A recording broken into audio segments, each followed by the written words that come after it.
Kia ora, Dave.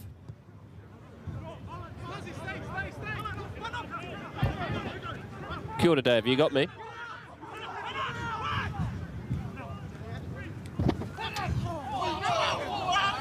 Hello. G'day, Dave. You there? Hold on. Let's just do this again.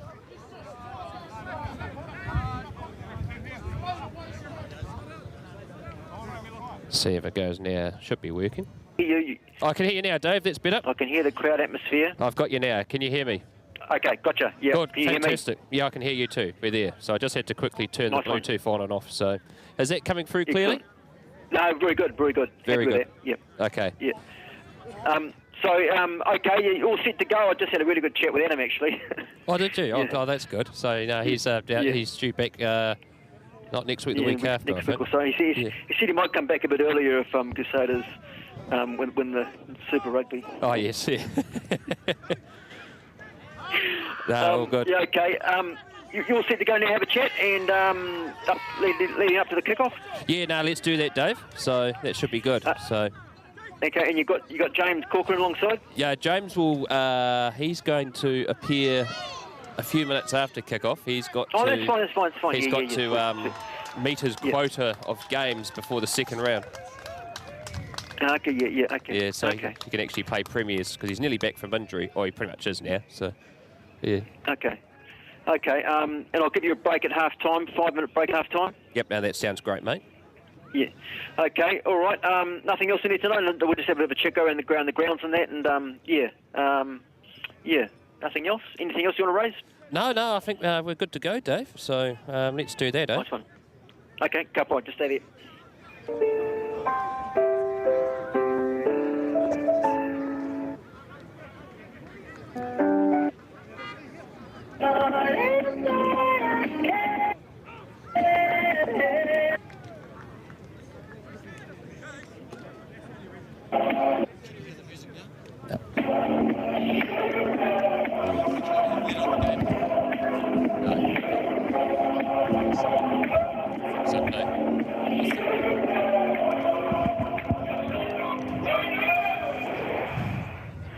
It's a final footy show, Kia Poko Oti Ika. Okay, our feature game. It is round 12 of Swindale Shield, Araranga Swindale Shield, the penultimate round, and we're off to Ngati Toa Domain for Paremata-Plimmerton v Petone, and calling the game for us, it's kia ora to Brad Hudson. Kia ora, Brad. Kia ora, Dave. It's a privilege to be back on the Etu Whanau footy show on Te Puka o Te Ika, bringing you this round 12 action, and this is going to be an exciting round because we potentially, Dave, if it goes certain ways, we could actually have a Swindale Shield winner today. That's if results go the certain way, but no doubt we'll cover those very soon. Oh, that's right. Well, what's scene set out at Ngati Toa Domain? I imagine it's sunny and a decent crowd building. Well, I think it's probably a hell of a lot better than the weather that is in the capital city in Wellington, Dave. It's actually it's overcast here. And no sign of rain, so it's pretty good. There's actually a light sort of breeze here that allows the temperature to be a little bit cooler. So we've actually had some wind for a change in the capital city, which we've been calling out for a while, which is strange, considering Wellington in June is often quite windy. Oh, we'll take the light wind any day at Ngati Toa Domain, I think. Yeah. So let's take a look at other games, round 12 at Aranga Swindale Shield, and let's start in the city. We've got Oriental and Ongatai, who are really battling to make the Jubilee Cup, hosting Honeki. The Jimmy Gerbich Memorial Shield. Jimmy Gerbich, a Dalmatian, and Maori English-born player who played for Porniki between the 1950s until he tragically passed away in 1961 in a car accident, only at the age of 31. A very young loss for the Porniki Rugby Club at that time. And then a year later, both clubs contested for the first time, back when it was called Oriental in Porniki. They played the first ever edition of the Jimmy Gerbich, and if it's anything like last year's game, which I had the privilege to commentate on at Porniki last year, that one, well, it went down to the riot. Of course, Porniki weren't supposed to be the favourites. They were at home. Oris was supposed to completely dominate them, but they won it late in the piece, Porniki. This year it's at the Polo Ground. Connor Lemon's running out for his 100th game for Oriental Rongotai. And I suspect this year, Porniki, a relatively young side that's still got a lot of injuries, they might struggle to beat Oriental Rongotai. And I think Oris will probably win the Jimmy Gerbich, and they probably need to for the case of Oris. They've been a bit of a Jekyll and Hyde side this year, Dave. They've been dominant in games, and then there's been games where they've been trailing by 20 points or so at half-time and end up only losing by 1. So they are an unpredictable side, Oriental Rongotai, but they are the favourites heading into this game. I note one, Alex Fido is on the bench for Oriental Rongotai. He is, and of course he actually was on the wing last week for them, Dave. So maybe he's changing positions. So, but it's good to see him back at the capital city. Okay, we head up the road to Hataitai Park. Yeah, it's obviously going to be a win for Tawa up against Wellington, but it is for the Allen and Murray Mixed Cup. It is. Both played for Tawa, and of course Murray also played for the Wellington Axemen. The Axemen struggling this season, but Tawa, if they also need to win this game to keep themselves in the hunt for the second round, the Jubilee Cup, because they can't afford to drop any of their 2 games heading into this last 2 rounds. Johnsonville elevated themselves into 4th place in the Swindale Shield last week. They host Avalon at Helston Park. They certainly do, Hell Park, and it's Old Timers Day at Helston Park, and Johnsonville take on the Avalon Wolves. The Avalon Wolves this season, they are sitting 13th, but I believe that considering some results, they could be a lot higher on the table. Avalon, they have been a gutsy side, and they really they had a draw against Wainui last week, which was, of course, for the Waldrum Trophy, and I believe that Avalon, they've come close in a few games, but I think Johnsonville this season, Old Timers Day, and the Hawks have been flying this year, Dave. It's up the Hawks on that one. Yeah, just a couple of commentary games we've done with Johnsonville. One guy who's really stood out for them is their winger, Jason Tuitama. Jason Tuitama has had an outstanding season as the winger for Johnsonville. Try-scoring machine, and in particular, dominant in that game against Tawa, which I don't think a lot of people saw coming, but the Hawks really dominated Tawa that day. Okay, a couple of games. Let's head into the Hutt Valley. Wainuiomata up against Marison Pats, and I note they've got a pretty useful inside backline, Wainuiomata, this afternoon. Oh, they certainly do, Dave. And Marist St. Pat's do not like, well, like many teams, do not like travelling out to William Jones Park to play Wainuiomata. Wainuiomata, of course, the draw last week, but they have got Ruben Love at first 5. He hasn't played for Wainui since 2020. They've got Peter Umanga Jensen in the midfield, and that boasts Wainui's chances a hell of a lot in that game. Marist St. Pat's, of course, a bit like Oris this season, Dave. They've been quite inconsistent. They had a good win against Upper Hutt last week, but I'm going to pick a wild one here, Dave. I think Wainuiomata through the boot of Ruben Love and Umanga Jensen in the midfield might give Wainui the win. There you go, Fano. It caused a bit of an upset there. And Marison Pat's one of those 4 teams looking for 3 spots to make the Jubilee Cup. And another team in that predicament is Hutt Old Boys Marist. And they take on Northern United at the Hutt Rec. They certainly do, Dave. They have 2 home games to finish off the season, Hutt Old Boys Marist. They have Norths today and Avalon. Now, for Hutt, they have to win both games and probably by bonus points to keep them in the fight in the competition to try and make the 8. They are currently sitting in 9th place. And they could win both those games and still miss out on the Jubilee Cup rounds, Dave. So that's how close that middle section of the table is there. Hutt last week, if they actually beat Petone, would be in a more healthy position. But they are quite nervous, Hutt, in terms of whether or not they will be in the Jubilee round. You're just summarising that midfield situation. You've got Hutt Old Boys Marist, Oriental Rongotai, Marist and Pats and Tawa vying for 3 spots. That's it, isn't it? Oh, that is it, Dave, and it is a mess there. Now, of course, Upper Hutt would help their chances today if they beat OBU, but then they have to travel out to the Polo Ground next Saturday. So even Upper Hutt, in a mathematical chance, could still miss out on the Jubilee thing. This is how crazy that is at the moment, this competition, Dave. It's we haven't seen a battle for the middle section of the competition like this for quite a few years. Speaking of the aforementioned Upper Hutt, a big game actually, Maidstone Park, Upper Hutt, the Old Boys University. How do you see this one? Oh, yeah, sorry, Dave, I just lost you there. Upper Hutt and Old Boys University. Now, Upper Hutt, of course, many would say maybe a bit like how they've been the last few years. Their form has dropped away at the most crucial time. They started the season a hiss and a roar. But I was talking to their captain, Toby Crosby, yesterday afternoon.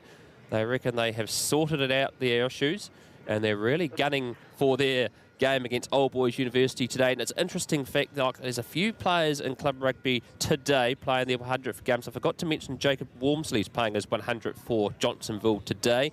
But also for Upper Hutt, Daniel Shrivers is playing his 100th game for the Upper Hutt Rams this afternoon. Daniel Shrivers actually starting on the wing, Dave. He's been a flanker, he's been a centre, he's played for the New Zealand Sevens as Daniel Shrivers. He's had a few injuries in his career, and he's had some injuries again this season, but he actually is out there today playing his 100th game, and a special occasion for him. And if the team's going to lift up for one game, they're going to do it today, and I think Upper Hutt might do it. Oh, well, President Crosby says that they've come right. It could be a big clash out there at Maidstone Park. And, OK, so we head over the Haywoods, and here we are, Ngati Toa Domain, Paremata-Plimmerton, v Petone. I know you've seen plenty of Petone in recent weeks, Brad. How do you assess this game? I've had Petone for 7 weeks in a row, Dave. I've commentated the live streaming and radio. But here's the thing, they won the McBain last week, and they didn't celebrate it like they did last year after those massive scenes with the McBain miracle last year. But something else has hit Petone this week. It's called the flu.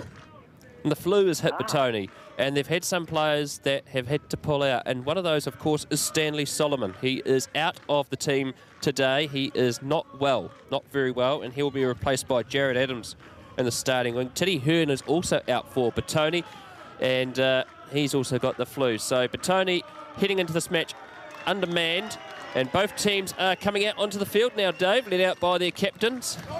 And it's also the 50th game for Luke O'Meri, the number 8 today. He's come out with his 2 young kids, and what a special occasion it is. Okay, look, I'll leave it with you, Brad. It's your fun, the footy show, Ngati Toa Domain. It's round 12, Swindale Shield. And I don't know Swindale Shield. It's Paremata-Plimmerton up against Petone. Brad Hudson.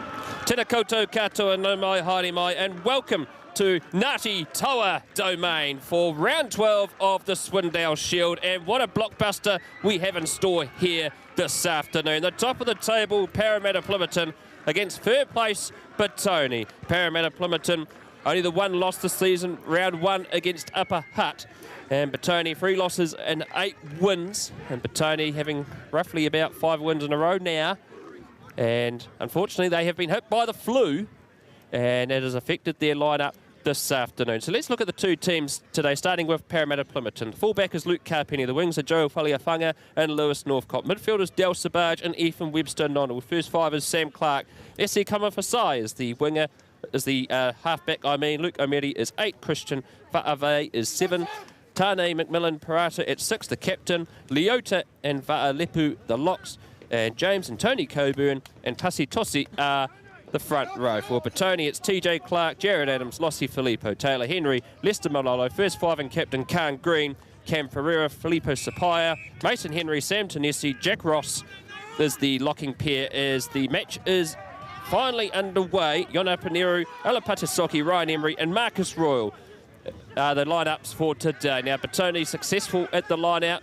The kick-off, but they have knocked the ball on through Jordan Salui, and so Paremata-Plimmerton with the ball at hand. Here's Faliafunga. He takes it into contact. He's got to be driven back that time, and a good tackle by Jordan Salui back 12 metres inside their own half. Sam Clark has a dart and run, and he's smashed by Marcus Rule. There's an advantage being played for another knock-on, as the original knock-on advantage has gone through. A kick through by Lossie Filippo has gone into touch. No one home back there for Paremata-Plimmerton, and they will have to have a line-out on the eastern end, northern end of Ngati Toa Domain #1, 15 metres away from their own try line. It's an enterprising start by Petone, and they'll be looking to really clean out the lungs that they've been experiencing difficult breathing this week with the flu that has gone around the team. Line out here for Tony Coburn, playing his 12th game for Paremata-Plimmerton, previously of Tawa and Wellington. Centre field, but knocked on is the ball by Va'alepu, and here go Petone. They have a chance. Here goes Jared Adams, who looks to get around and is going to be brought down 5 short of the line. 10 in from the western touchline. Sapaya with the ball. Paremata-Plimmerton scrambling. Are they going to get the turnover? There's a penalty against them. They look to tap it quickly, Petone, but referee Ben Van Berkel, who is our official for today, said it wasn't on the mark, and not rolling away is the call. Ben Van Berkel playing his 44th Premier game, product of Napier Boys High School. Works for New Zealand Rugby during the week. We will be joined very soon in commentary by James Corcoran, who is the injured lock, captain for Paremata-Plimmerton. He's actually just having to play a few minutes in a game that's currently behind the #1 here, so he can get his quota of minutes, so he's eligible to play for the second round. So we'll have him joining the coverage soon here on Te Puka o Te Ika. Not rolling away is the call, and Petone are going to have a shot at goal early on, and TJ Clark is going to step up with the kicking duties this afternoon. 71 points in 2023, 8th overall on the Swindale Shield table is TJ Clark. Made his debut for Petone 2021 versus Huddle Boys Marist. His brother Sam is the first 5 today for Paremata-Plimmerton. So it will be a good, interesting matchup between these two today. TJ Clark straight down the middle. And early points here for Petone. They're ahead 3-0. We'll also give you score updates throughout the game of round 12 throughout the other matches. So stay tuned for those. It's going to be exciting rugby. Round 12. We could potentially see a Swindale Shield winner here, but at the moment, Petone are ahead of Paremata-Plimmerton. As the southerly breeze has picked up in pace here. We're not used to having wind in the capital city for the last 3 weeks. Sam Clark bouncing the ball a bit like basketball on halfway, looking to get this match back underway. Clark kicks it high at the short restart. Underneath it is Jack Ross. It bounces awkwardly, but Jared Adams manages to pick up the recycled ball. He goes through. Ese Komafasai trying to get over the top of the ball, but he can't do so. TJ Clark out to Carn Green. Cross kicks it towards the eastern touchline. Sam Clark is back there in his 22. He decides to run it out. He's got Luke Carpenter if he needs it. He decides to have a go himself, and he runs towards halfway. Passes out to Lewis Northcott, and he's got to be bundled into touch right on halfway. And it's a line out for Petone, right in front of that rather packed clubhouse, which is right on the touchline. And Ryan Emery's definitely going to get a lot of advice from the Paremata-Plimmerton faithful on that side. Rather, some suggestions about how well he's got to throw, and he's done well so far. Jack Ross secures it. Comes out to Yona Paneru, who last week was the battering ram in the set piece. Actually a lock, but not actually playing in the line out.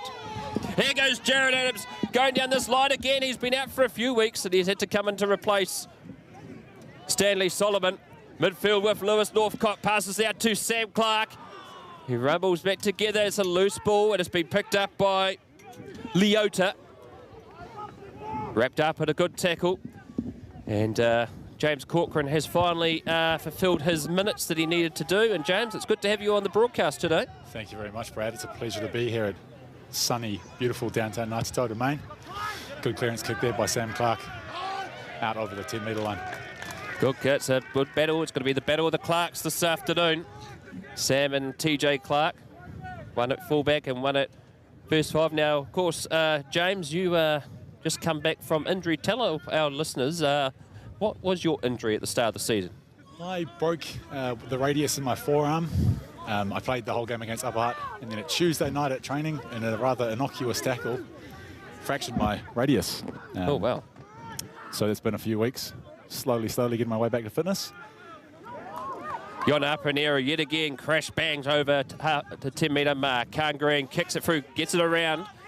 Sam Clark, it bounces in front of Luke Carpenny. Luke Carpenny decides to have a run. He's got to chip it over the top. Cam Ferreira's got to be back there in time, but he's knocked it on and it's going to go into touch. Big pressure there by Luke Carpenny. And Luke Carpenny, he's a product of, let me just get this right, I had it here before, formerly North's 2021 to 2022. He's made the move out here and he's had a good season so far, James. Yeah, he's having a very good season. He's come his way over from Perth prior to North's, and he's having a really good, great season so far. Played a mixture of fullback and halfback for us. He's electric once he's got his hands on the ball. Line out throw was not straight, and so Petone are going to put a scrum down.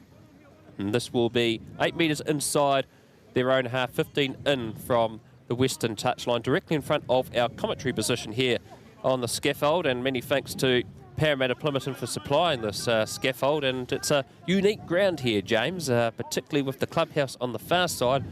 Gives plenty of voice to the opposition, particularly the faithful inside the club rooms there. Yeah, it certainly does. It's a great place on a sunny day. Get the locals down as they're here this afternoon. It's no place I'd rather play. Cam Ferreira waits for the front rows to come together. And already at a slip as Jordan Salui has lost his footing. Of course, Petone hit by the flu this week. A few players that were in their roster last week are out. Of course, we won't get to see Stanley Solomon this afternoon. He's been ruled out just before kick-off. He is not well at all. That's a shame. From what I've seen, he's been electric this season. 3-0 is the score with roughly 8 minutes gone in the first half. Petone in the lead. An early penalty to TJ Clark. Paremata-Plimmerton haven't got the Pistons firing yet, but look at the scrum. They push it on. And here comes Jared Adams in the centre field. Wrapped up that time there by Va'avai.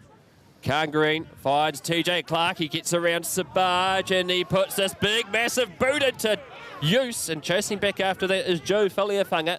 He watches it bounce around in a circle before he picks it up. He's wrapped up by Ryan Emery. Good contest at the breakdown, but Paremata-Plimmerton have the ball. Tossie comes in into support. Koma Vasai reaching in like a forensic scientist. Finds Sam Clark. There's Lewis Northcote over there. Bounces for him, but he's knocked it on. And here's the danger man, Lossie Filippo.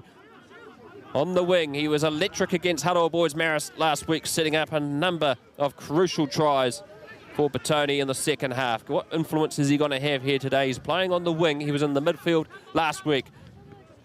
Green comes out to Sam Tornesi. Strong defence by Paremata-Plimmerton so far. They're keeping them out. Both these teams are strong defensive sides. TJ Clark wrapped up, offloads it into the tackle. Chasing back after it is Lester Malolo, but Paremata-Plimmerton doing extremely well on defence, and they've pushed Petone back 6 metres away from halfway. Jack Ross offloads it to Marcus Royal, who steamrolls over the 10-metre mark. Khan Green again. Here's Taylor Henry. They've got numbers if they can use them. Jared Adams finds Mason Henry. Henry goes into Carpenny, and he's going to be wrestled to ground. 7 away from the northern try line. Tornesi, Khan Green again. They're sniffing momentum here, Petone. The defence of Paremata-Plimmerton is holding them out, but there's an advantage being played. Ferreira. Khan Green goes for a drop goal. Could this be the first in Premier Rugby this year? It is. We have the first drop goal in the Swindale Shield for 2023 through the boot of Khan Green. Well, that's unusual. You don't see that happening very often, but that was a well-taken drop goal. 10 metres out in front. Had the advantage, decided just to snap and go, take it while it was there, and he kicked it cleanly. So 6-0 is the score. The Villagers ahead of the Hammerheads. And Paremata-Plimmerton, they haven't been really used to trailing, James, much this season, except for probably in round the last minute in round 1. Yeah, that's true. What they have done has been a fast finishing team over the last few weeks. So I'm not too concerned about their start, but they will want to start getting their hands on the ball. When their backs do get their hands on the ball, they are electric, but you've got to have the ball to be able to use it. Sam Clark goes towards the 22. Henry jumps up and secures it, gives it off to Jack Ross, who's unusually having to be acting like a winger, and it's another penalty. This time, another sternum tackle. Ferreira taps it, but wasn't on the mark. And that time there, James, one of those sternum high tackles, it's been quite difficult to get used to this season, that new rule. It is. I mean, it's a tough one because as a defending player, you're coming in and you think that you're making a good tackle, and you're not going up high around the head. But yeah, sometimes the onus is really on the tackler. You've got to get down as low as possible. So line out here for Petone. 5 outside the 22, northern end of Ngati Toa Domain. 6-0 is the score. And Ryan Emery to throw this ball into the line out for Petone. Look to the safe target of Mason Henry. He jumps up and secures it. Ferreira fires it out to Green. Centre field with Taylor Henry. Wrapped up by Sam Clark. Centre field still 8 away from the 22. Green finds TJ Clark. He has a run, offloads it, but Emery can't secure the ball. It was boot to ball that time. No, it was a knock on. And so Paremata-Plimmerton, James, are finally going to have a bit of a rest from defence. I'm sure the forwards in particular will be very pleased with that. There was good pressure there by Dale Sabar, shooting out of the line, putting pressure on the first set of hands. Just enough to make them pull the pass and knock the ball on. It'll be a big battle in the scrums today. Very big forward pack for Paremata-Plimmerton. Big pack for the Petone Villagers as well. Particularly the front row, James. You've got Pasaleo Tossi, a Hurricane, in the front row wearing jersey 3 today. James and Tony Coburn, the brothers, both of Tawa College, former Tawa and Wellington. They've been a good asset for Paremata-Plimmerton this season in the front row. They certainly have been. Very experienced players, sharp, know what they're about. So we finally get the scrums together. Good contest we're on store for you this afternoon here at Ngati Toa Domain. Ese Kamafasai feeds. Petone put the shunt on. They look to twist it. Kamafasai sees the gap, and here's he goes. He's electric. Gives it off to Lewis Corfcoat, but it goes into touch out of the full. But Ese Kamafasai. Then let's talk about this young halfback here, James. He played for Norths from 2017 to 21, 68 games. In one game in 2018 against OBU, he scored a hat-trick of tries before half-time. That pretty much gave Norths the win. How important has he been to Paremata-Plimmerton this season? He's been very important this season and last. He's been one of the players that came last year and has started the revival. He's absolutely one of the best steppers I've ever seen, and he's hard and willing to go into dirty places as well. So, yeah, absolutely a vital member of the team. Khan Green puts up the high. Gary Owen Carpenny secures it, and he decides to fire his boot down towards TJ Clark. TJ Clark, time and space. Charged down by Carpenny. Offsides are not in play. Here goes Coburn. This is Tony Coburn with the ball. He is now 9 metres away from Petone's 10-metre mark. Centre field with Tossi. And they look to cut them open. Here goes Sam Clark again. Ooh, it might be high. No, he's got his jersey. And he's electric, as Sam Clark last year played for Manawatu in the Bunnings NPC. He's part of the Lions' wider squad. As here's a penalty against Petone. It's tapped quickly by Ese Kamafasai. Into that 22 support. He goes. He's got support. Does he need it? Here. Oh, this is brilliant. He's still going. Carpenny looks for the jumping ball.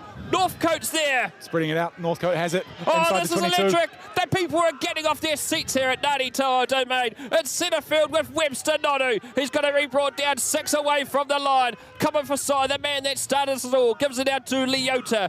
Russ slows him down, but Tony having to hold on defence here as the Hammerheads are on fire in the corner. Webster Nonu in the corner. Webster Nonu in the corner.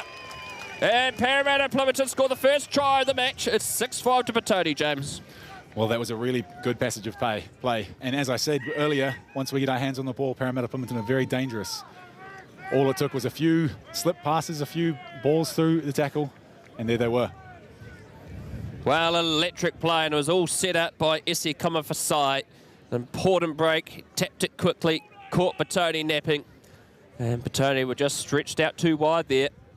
And Webster Nonu, who's the nephew of Ma'a Nonu, goes over to score for Paremata-Plimmerton.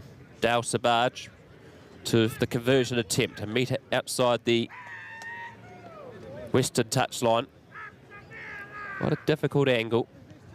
Dal Sabaj and his career. And you'll be impressed by these facts. 1,062 career points. Dal Sabaj. Impressive career. He's the cousin of Wes Hewson. He's now playing his trade over for Edinburgh. Sabaj. Well, unfortunately today that win from the southern end is going to make it quite difficult. So the score remains 6-5. Petone ahead of Paremata-Plimmerton. And let's have a look at some of the other scores from around the ground. Still 0-0 between Johnsonville, Avalon. 0-0 between Oriental Rongotai and Porniki. 8-3 Old Boys University ahead of Upper Hutt Rams. 7-0 between Wainui-Mata and Marist St. Pat's. And 24-0 Tawa ahead of Wellington. TJ Clark gets the match back underway. And it's been secured well by Macmillan Parata, the captain, the workhorse captain for Paremata-Plimmerton. He's been through the thick of it all with the likes of James Corcoran. He certainly has done. Through thick and thin on the fields with me. Well, a penalty here against Paremata-Plimmerton. Roughly 6 out from their own 22. And that's for a side entry.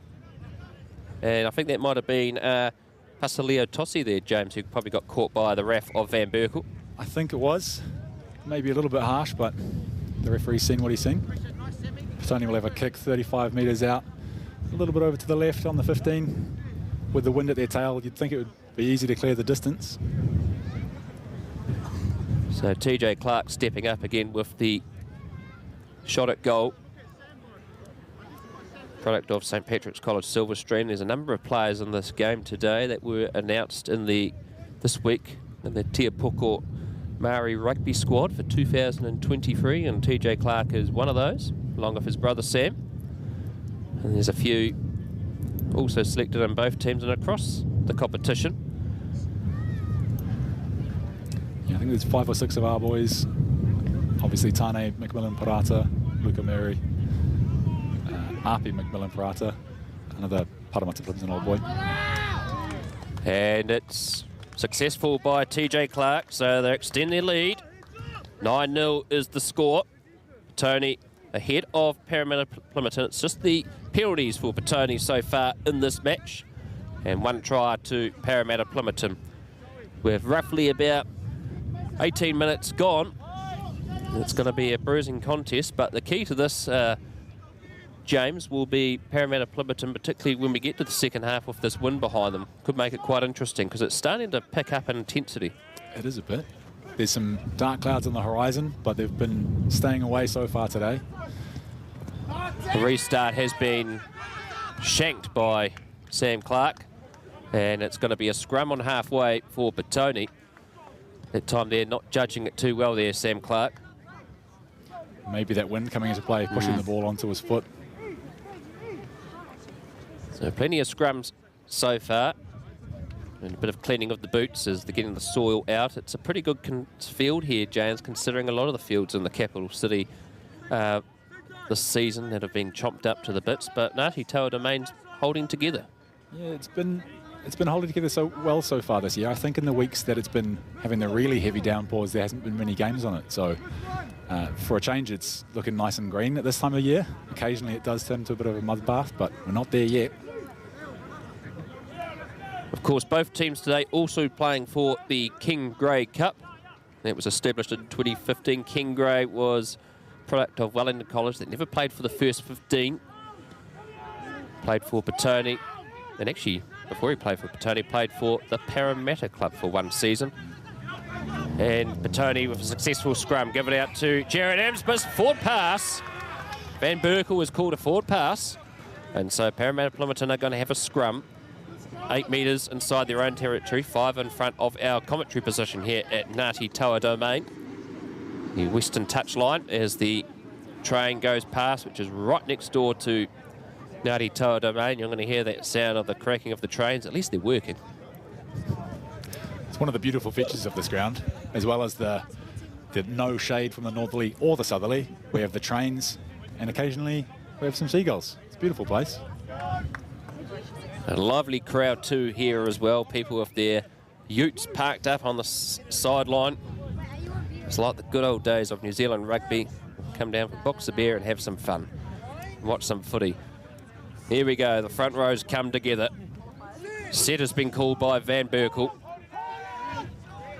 Good solid platform. Coming for Sai. Fires it out to Clark. He has a near juggle, but he manages to hold on to it. And Khan Green is going to be penalised very soon if Paremata-Plimmerton decide to use the ball, which they do. And here goes Lewis Northcote. Fires it down that left-hand side. And he's burned him. Oh, he's away. Brilliant. Lewis Northcote continuing on his fine form in 2023. Made his debut against Upper Hutt. Scores for Paremata-Plimmerton to make it 10-9, James.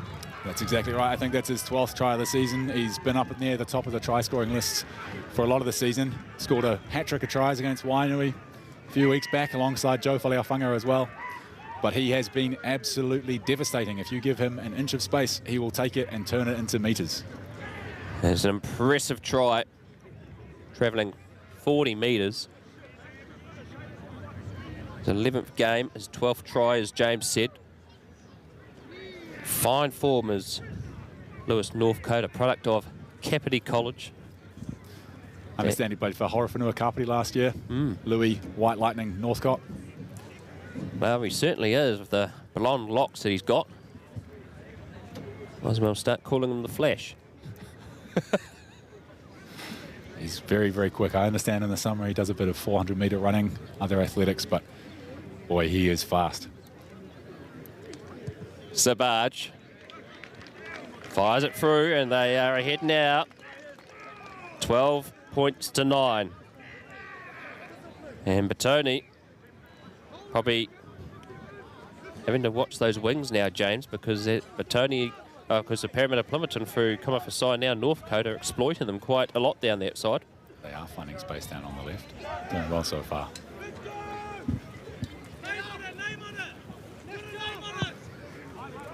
TJ Clark restarts play.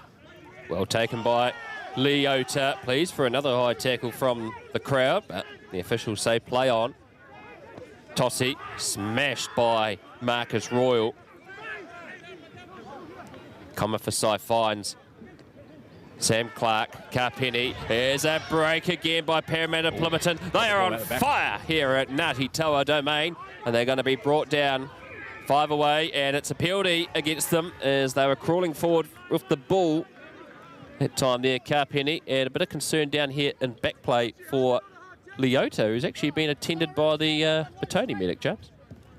Yeah, interesting that. Actually, the Petone medic was a Paremata-Plimmerton medic last year, so perhaps he's come on and just seen his mate hurt and has given him a bit of assistance, but it is an interesting one there. Good sportsmanship showing. Very good. Looks like he might be checking him for head knock, perhaps. Of course, he's looks like he's going to be fine to play on. Line out successful for Petone. It's in the middle there with Jack Ross, and they storm it forward here. Petone looking to use the old tried and true. Off the back goes Ryan Emery, but has he become isolated? No. Ferreira fires it out to Jared Adams. Luca Mary over the ball. Not quite fast enough, though. Here goes Filippo Sapaya charging forward. Ferreira again finds Mololo. Comes out to Sam Clark. They look to hold him up. This could potentially be a turnover. No, it's not. It's a penalty. And it's another one of those high tackles and another kickable penalty here for Petone, James. Yeah, he's seen Eastern Suburbs Bulldog Dale Sabar's arm slip up around his neck in the tackle and has decided that he's going to call that fair enough. Well, change of direction here for Petone. They have decided not to go for the shot at goal, and they're going to have a line out roughly 8 away from Paremata-Plimmerton's try line. Probably considering that they probably might need to get a try on the board, James, since they've got the wind behind them. Ryan Emery with the throw. Good performance this season by the hooker. Finds Mason Henry. They put the ball into quarantine and they charge it forward. Rumbling together. Paremata-Plimmerton slowing down the advancement. The backs come up. And Petone's still going and they're still rumbling forward. They're 6 away from the line. And it's going to be hard to see. There's an advantage being played here against Paremata-Plimmerton. The ball's still going. They're lunging forward. They've been brought down a metre short of the chalk. Ferreira marshalling the troops. He's got Jordan Salui to his left if he needs it. They pick and go. They lunge forward. The forward's looking to do the hard graft here for Petone. Reaching in at the back. Panero's involved. Now they take it to the backs. Adam charges, lunges. He's just short of the chalk. And they're going to pick and go again. Paremata-Plimmerton defending and holding them out. Sabaj pleading for the holding on, but remember there's still a penalty advantage being played. Forensics going on in the breakdown. Panero again goes for a run. He's going to be brought down a metre short. And Van Berkel brings an end to proceedings, and it's going to be a penalty. Pulling down the ball, was it, I think, James? I'm not sure there. I thought he was saying tackle not rolling away, but he may be saying pulling down the maul. And so Petone going for another line out again, this time on the 5x5, northern end, western touch line of Ngati Toa Domain. And so they're going to set up possibly here another drive from the line out. Paremata-Plimmerton might need to be careful here because they've been penalised a few times now down here in the 22, and they managed to slow that down again. That's a good tactic there. That's another advantage. Oh, you can see the frustration coming in the Paremata-Plimmerton players, and it's going to be a double blast of the whistle. And I think this is going to be a warning given to the team here, James. Yeah, I think that he's saying that Paremata-Plimmerton have collapsed the line out, but it looked to me as though only Pasileo Torsi had gone in there. So if it's one man in, then it's perfectly acceptable to drag the drive down. So the next penalty inside the 22 will more than likely be a yellow card. So Paremata-Plimmerton have to be careful. Score is 12-9 in favour of the home side ahead of Petone. Jack Ross secures it again, and they put the drive in. They charge the Pistons, Petone. And they're getting all their forwards in there now, James. It's making slow progress. It stalled for a bit, but they get the wheels turning a little again. Emery at the back with the ball. He looks to get it down. It's got to be another penalty. And a card's coming out. And we'll wait to see who the player is that's going to be set to the sin bin. And the try is going to be a penalty try. An automatic 7 points for Petone. And Petone hit back. And Van Berkel lost patience there, James. Yeah, it looks like he's given that against Tana McMillan Parata, so perhaps it was just repeated offences. Yeah, I can only imagine that the call there was bringing them all down, but not really sure. From 50 metres away, it's difficult to tell what's going in those dark places. 16 points to 12. Petone ahead of Paremata-Plimmerton. 29 minutes gone in the first half. It's been a willing contest, and Petone scored their first try courtesy of a penalty try. And McMillan Parata has been sent to the sin bin for 10 minutes. Sam Clark gets played back underway, kicks it deep into the 22. Jared Adams fires it out to TJ Clark. He kicks it high, right down to Karpeni, who has to dive down on the ground to secure that ball. Out to Fa'ave, midfield with Sam Clark charged down, and Sapaya manages to clean up the scraps. And it's going to be a ball for Petone, 20 metres inside. Paremata-Plimmerton turned it back over. They've got it over though. Oh, this is excellent work here for Paremata-Plimmerton. And they're only going to be 8 away from halfway. It's been turned over again. Jack Ross getting over winding back the clock. And here goes Sapaya. They're now 8 away from the 22. Khan Green kicks it through. That probably wasn't the greatest choice. Filippo did try to chase after that. Sam Clark has kicked that back towards his brother, who's right on the eastern touchline. 10 metres away from halfway. He decides to kick it down. And it's been secured that time by Joe Faliafunga. That's Mason Henry, that's a high tackle. And the spectators, well, they probably are justified here, James. You've lost one player for a yellow card. Should be worth another. Well, I thought earlier in the game when we had a high tackle from Khan Green that may have been a card, but it looks like Ben's at least going to have a discussion this time. Well, it's interesting here. Sabaj just got spoken to there by referee Van Berkel before Khan Green's now going to be issued a warning about high tackles. I wonder if that's maybe too many people speaking on the field to the referee for Paremata-Plimmerton, James. Dale does love a word when he can get one in, so I imagine that's what it was. No card from Ben Van Berkel. So they decide to tap it and have a run. And Sabards, they see that Petone are weak out here on the wing. And it comes out to Northcote again. He tries to get round Lossie Filippo. And it will be bundled into touch, has it? No. The flag of Charlie Harris has finally come up. And it's going to be a line out to Petone. So that time there, they saw that Petone had already set up for a possible line out down here, James. So they tried to catch them off guard. That time it nearly worked again. It nearly worked. They found good metres, making about 30 metres in total before being dragged out. I'm not sure that they'll mind the field position from that. Good gains in metres. Well, we actually just had a discussion here between Charlie Harris and Ben Van Berkel, the officials. And we're not too sure Jack Ross has been spoken to here. Not sure what that's about at all. Not too sure. Kane Green's now been called out. Or is it Lossie Filippo? Yeah, Lossie Filippo's been called out. And he's been given a yellow card. Now, that must have been when he bundled to touch a high tackle. So both teams now down to 14 men. Well, it did look perhaps that way, but from across the field, it is hard to see. I thought that it was okay. I thought that some of the other ones weren't, but okay, here we are. Oh, when you got the clubhouse right by the touchline, definitely can feel the pressure. And so Paremata-Plimmerton have the line out now. 10 metres inside Petone's 22. Our lovely locals do like to get involved, give suggestions to referees whenever they can. Well, we just had time off here as Lossie Filippo went to the wrong end of the field. So now he's finally been sent to the right end of the field. Tony Coburn throwing in 15 metres out. Ball's beaten everyone. Found his brother James Coburn at the end of the line out though. He rumbles up. Well, this is good work here by Paremata-Plimmerton.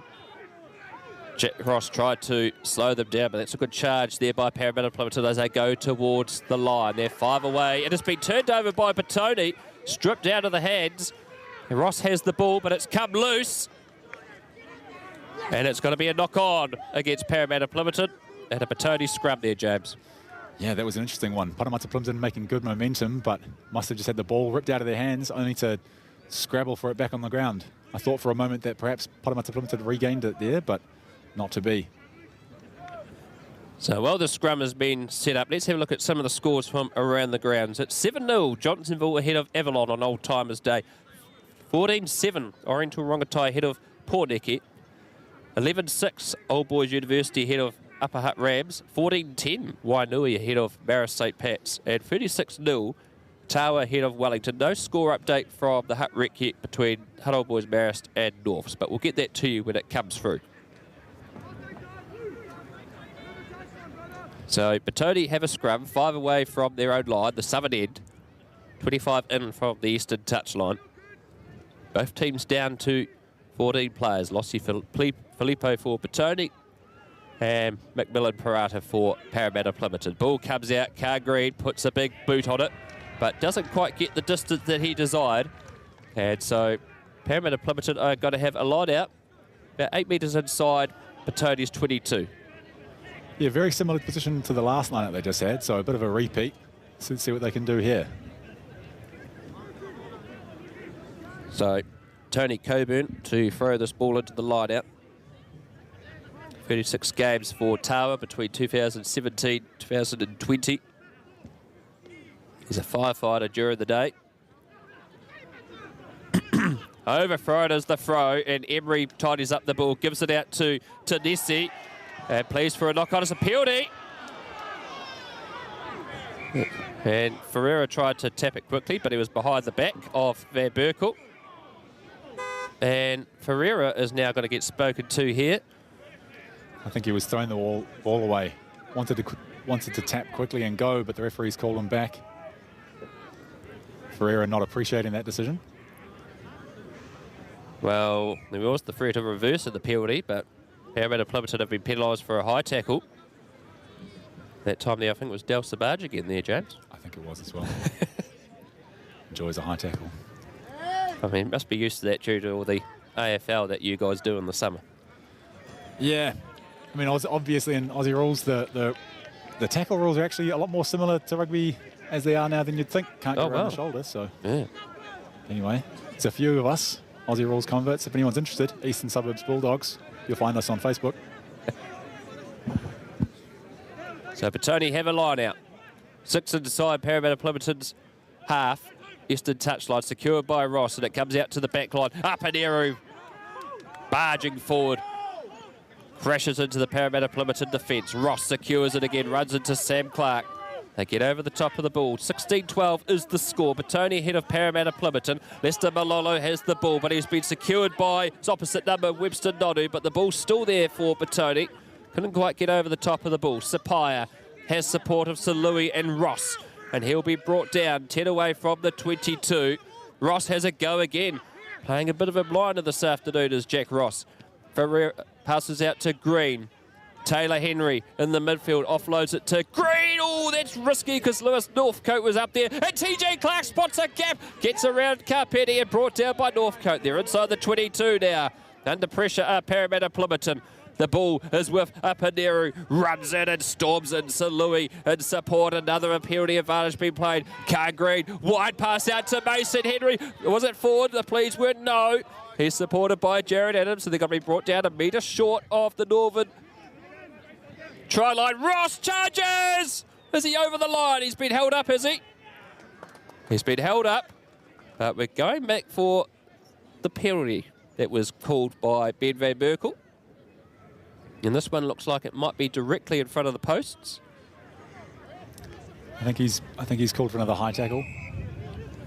It is. Well, how many of those have been in the game so far, James? It's a record amount. And Petone are going to go for a shot at goal. So 16 points to 12. Petone ahead of Paremata-Plimmerton. And our clock here has roughly just about 2.5 minutes left in the first half. Good time for them to try and get some more points. Paremata-Plimmerton will be wanting to get their hands on the ball. Since I mentioned it in the first half, towards the first part of the game, they haven't had many opportunities since. Petone doing very well to control time on the ball. So TJ Clark lining this one up. 2 penalties to his name so far this afternoon. And he makes that the third. And they extend their lead now at 19 points to 12. Here at Ngati Toa Domain. And the ball is right on halfway now as Paremata-Plimmerton trailing on the scoreboard. With only roughly about 2 minutes left in the first half, they definitely need to get some points on heading into the second half, James. They certainly do. Although with the wind coming into their tail in the second half, they'll be reasonably happy as long as they can finish out this first half strongly, I'd say. Well, the referee wasn't happy because it was the wrong sponsored ball on the field. Not allowed to have Gilberts now. That's an interesting one. Sam Clark gets the match restarted. That's high. Henry contests. And Adams manages to secure the scraps for the contest between Faleafunga and Henry. The ball bounces, hits the chalk. The flag of Luke Cunningham, the assistant referee, comes up. Faleafunga wasn't happy. No, I think that they're complaining that if Petone had the ball, I'm not quite sure when Paremata have put that out, but he's much closer to the game than I am. I'm sure he'll have made the right decision there. Well, Jared Adams is fallen down in a bit of pain as the medic is attending to his right leg that is heavily strapped.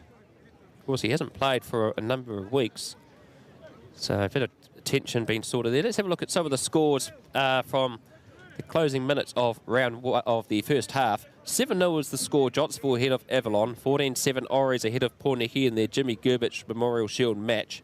11-6 Old Boys University ahead of Upper Hutt. 20 points to 14 Marist St. Pat's ahead of Wainui-Amana. And 36-0 Tawa versus Wellington. And just as we were saying that, Johnsonville has scored again to make it 10-0. And of course, Paremata-Plimmerton had to travel out to Helston Park this year, and you just held on against Johnsonville. We're having also a strong season. They are having a very strong season. It was an interesting game, that one. Delayed by perhaps an hour 15, due to a broken leg in the game before. Obviously at Helston Park, they've only got the one field. Game started as late as it possibly could so it finished very late, and yeah, it came down to a kick right at the last minute. Mark Sutton, their kicker, who's well up on the point scoring tally this season, unfortunately missing. So a bit of a let off there, but sometimes you've got to win those ugly games. Particularly in it was virtually dark as well. Players back underway. Ryan Emery with the line out. He throws it to Mason Henry. He secures it well. Paremata-Plimmerton push them back towards Petone's own 22, but Petone have it secured, and they advance it forward. Ferreira pleading. Hands galore, push and shove in the background. Ferreira has to dart around the side, gives it out to Upper He decides to put a step on and roll down. Cargreen puts up the high, Gary Owen, and it's going to be split in half between Faliafaga and Carpetti, but Faliafaga manages to hold on to the juggling ball. Carpetti out to the dangerous Lewis Northcote, and he rumbles past halfway. He's smashed by Marcus Royal. 6 metres inside Petone territory. The score is 19 points to 12. This is a grueling affair. Paremata-Plimmerton haven't been this tested that far this season. Sam Clark spots open pastures. Green can't control the ball, and that has got into touch. And it's going to be a Paremata-Plimmerton line out. About 5 metres inside Petone's 22. That's a good gain there by Sam Clark there, James. A very good kick. He's got a very accurate and very powerful boot on him. I haven't seen a lot of his brother, but so far he's been much the same. I'd imagine the games of force back in their backyard would have been epic. They do have rugby posts at home, and it's been secured by Paremata-Plimmerton at the line out. Coburn secures it. Tossi smashes out of the way Filippo Sapaya. And here goes Paremata-Plimmerton. Their backs are involved now. Webster Nonu met in a good tackle by Taylor Henry. And some more. They plead for a turnover. It's calmed down. SC coming for Sai. Out to Tony Coburn. Their centre field right on the 22 now, Paremata-Plimmerton. Ball bounces to Webster Nonu. Webster Nonu wrapped around the ankles and secured that time there by Sam Tanesi. Coming for Sai again. Centre field with Tony Coburn. Slow coming here for Paremata-Plimmerton as this Petone defence looks to hold them out in the closing minutes. Leota goes through, charges, got to be brought down a metre short of the line. Can Paremata-Plimmerton score? Clark darts and scores! Sam Clark has scored, and it keeps Paremata-Plimmerton in the hunt heading into the second half. And there's a bit of push and shove going on in the back play. And obviously a bit of disagreement about what happened there, but James, it's excellent work there by Paremata-Plimmerton. Yeah, they secured the ball off the line out. It wasn't clean, but they put phases together, moved the ball to one side of the field, started bringing it back. They had numbers on the overlap, but Sam decided to go himself and made his way over the line. It was a very nice piece of play. 19 points to 17 with the conversion to come. And this will close out the first half. It'll be Del Sabaj to take this conversion attempt, this to lock up the scores to make it 19 all. So it's right on the 22. 17 metres in from the clubhouse touchline. That's the eastern side. Into this stiff southerly breeze. As the hush comes around the ground.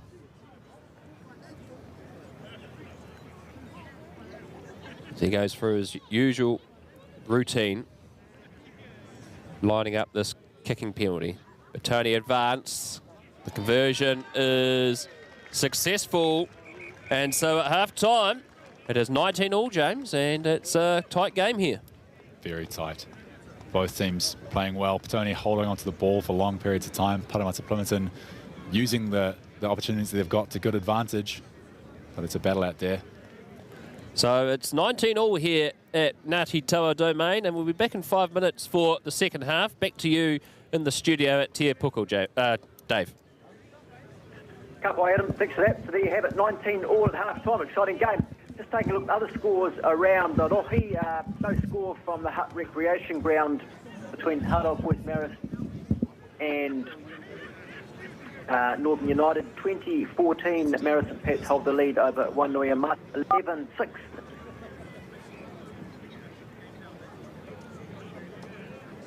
Upper Hutt. Turn that down. That's interesting.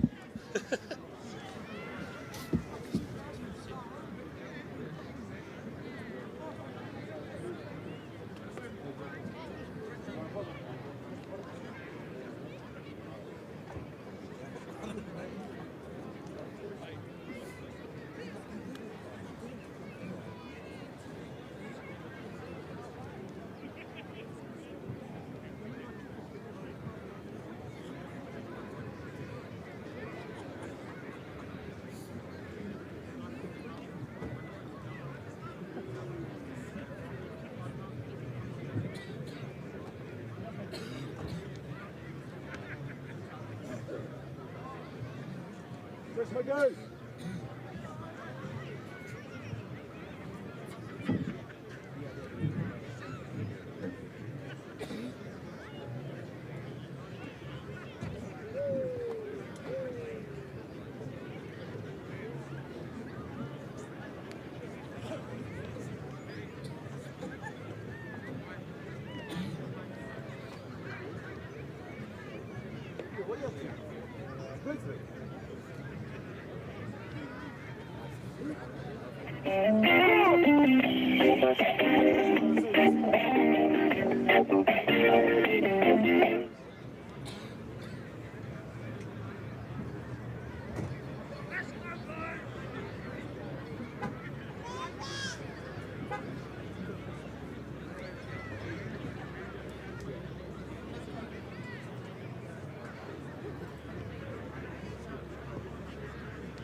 All good, Dan?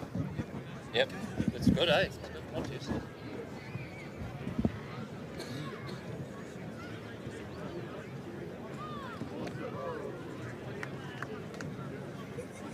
Good contest so far, Murray, yeah? Yeah, a bit too close. Dave's back here.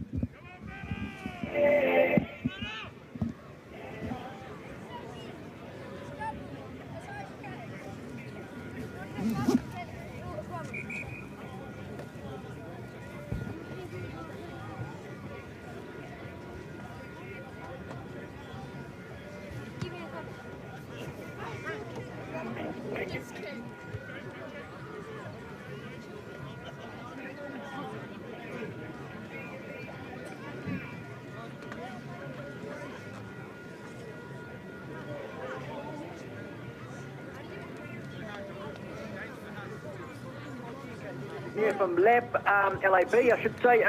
Just before we get back to Brad's second half, just update on some of those scores I gave just before. Now 41-0 Tawa over Wellington. It's 11-9 Upper Hutt. Of which University ahead of Upper Hutt. And 21-7 Orient Whangatai over Whanake. Let's get back to Ngati Toa Domain. 19 all Paremata-Plimmerton v Petone. Brad Hudson, you there? Yes, we are here, Dave, and we're looking forward to this second half that is about to get back underway. This time it's going to be Paremata-Plimmerton playing to the north of Ngati Toa Domain with the wind behind them. So let's see what they could do with the wind behind them. The second half is underway, and Sam Clark gets play down into the 22. Oh, It's bounced well awkwardly, and Lewis Northcote has secured the ball in the 22. There's just confusion there between Petone at the restart. That will not please Ryan Piper, the coach. Here's Leota. He rumbles over. He scored early in the second half. He is. Leota scores for Paremata-Plimmerton early in the second half. And they're ahead, James. Very costly mistake there by Petone, letting the ball bounce, letting Louis Northcott get his hands on the ball. Passed out to Pasileo Tosi, who rumbles it up, comes back left to Millenniuma Leota, who busts his way over the line.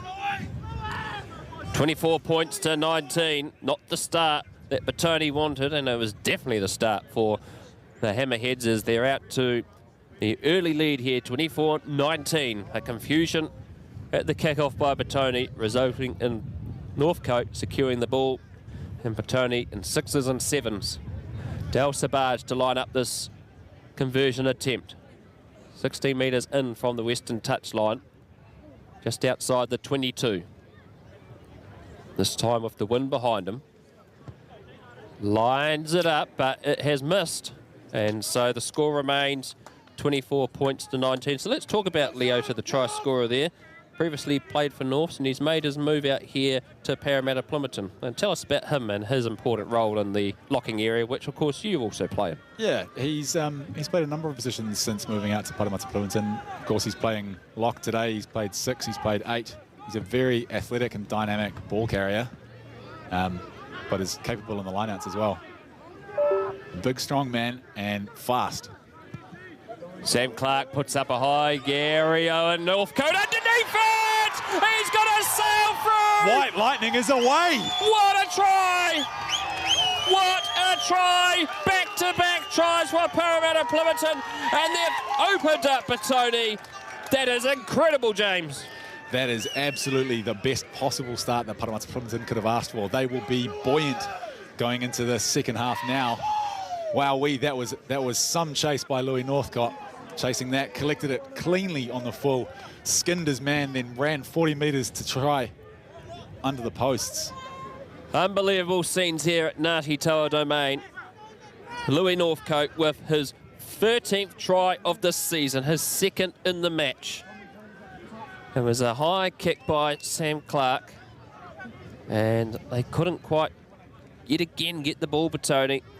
And Louis Northcote saw the gates open, and he sailed through for another try. Early substitution here for Paremata-Plimmerton. Kepa Cherrington coming on for Bubba Leota.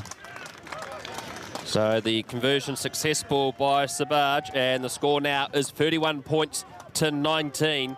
Paremata-Plimmerton in total control in this early stages of the second half. Jared Adams has been substituted, and Richard Evans has come onto the field for Petone.